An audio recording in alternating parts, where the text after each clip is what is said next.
Now let's talk about Tracy Ohiri. Now Tracy Ohiri has said David Umahi never tied a rapper. He never tied any rapper to meet him in a hotel room.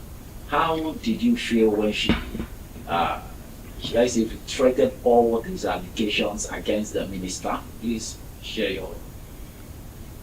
I have made it very clear even before this video you're referring to from Tracy Ohiri that the struggle involving Tracy was a struggle about stopping police abuse.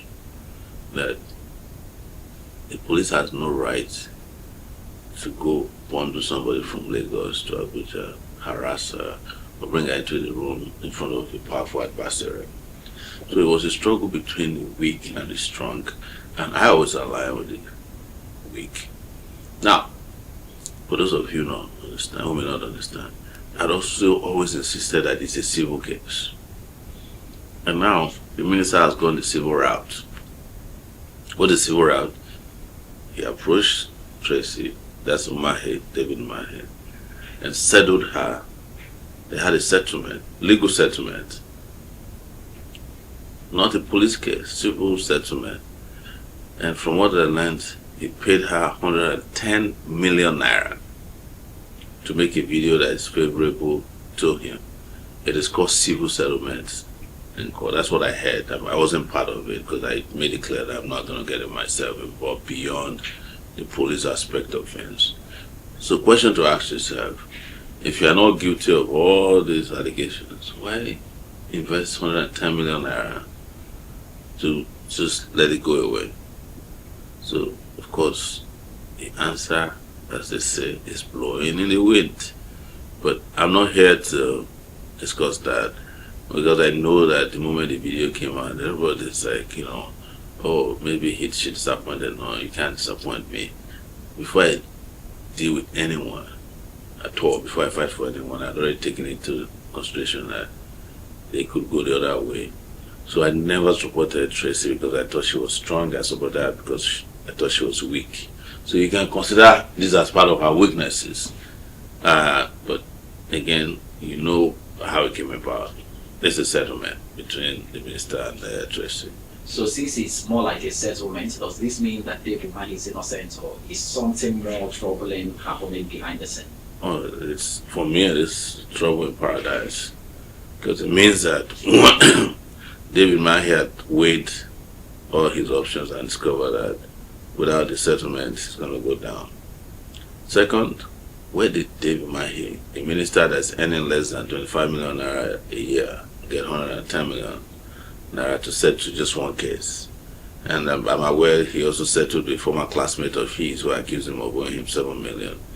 Maybe he's already trying to settle the Nilan engineer as well, so now asking for the remains of the engineers that went to see him that disappeared today.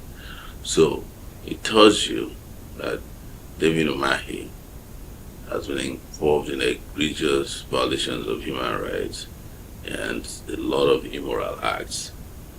But unfortunately, instead of the system asking him to be accountable, the system is now using your taxpayers' money to pay off his accusers. That's where we are, which is sad. You have investigated powerful men in Nigeria for decades now. In your experience, when a victim retracts, is it usually due to a false story or pressure from the system? I'm not a lawyer, but I've tried to explain to you, it's not a retraction. Anytime people engage in settlement, in a civil dispute, both sides will have conditions attached to it. So this is David Umahi buying so-called for 110 million naira. And when you pay, you dictate the content of the video as well. That's what I heard. I don't have the records of their lives, but I'm close enough to the lawyers involved. And don't forget that this involved some senators. Actually, 2 female senators were involved in negotiation.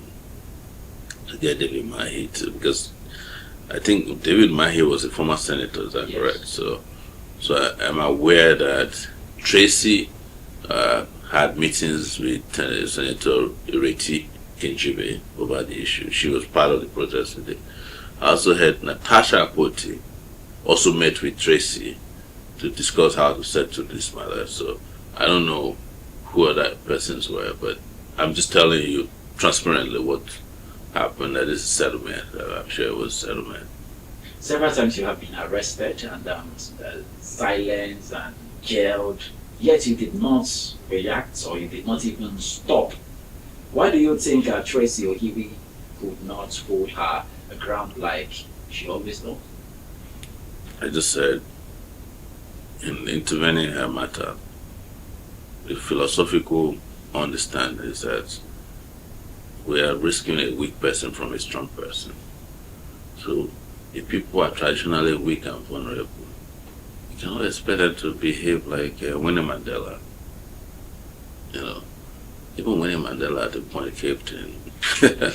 So, but again, this conversation is not about Tracy's. It's a conversation about principle as to why we were involved in ensuring that David Umahi, who already had claimed that he's the most powerful and richest and most dangerous minister, did not roll over Tracy Ohiri in this last fight.